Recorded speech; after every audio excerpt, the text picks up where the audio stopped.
جاهز يا فنان؟ جاهز يا ريس. اسالك اسئله وكل سؤال هتجاوب عليه صح ب5 جنيه. وانا موافق. ماشي. تعرف عاصمه فلسطين؟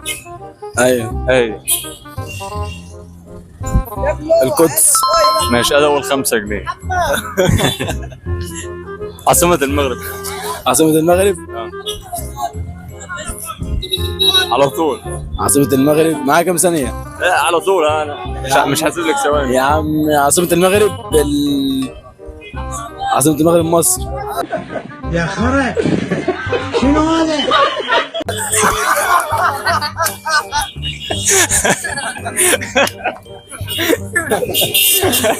طب عاصمه مصر؟ المغرب. طب عاصمه الجزائر؟ عاصمة الجزائر. لا والله ما اعرف ده. طب عاصمه لبنان؟ عاصمة لبنان باريس. طب عاصمه فرنسا؟ باريس برضه؟ ايوه. يعني طب عاصمه لبنان؟ لا عاصمة لبنان ما اعرفهاش. انت كده كسبت معايا 10 جنيه. والله ايه بقى؟ اعلى 10 جنيه.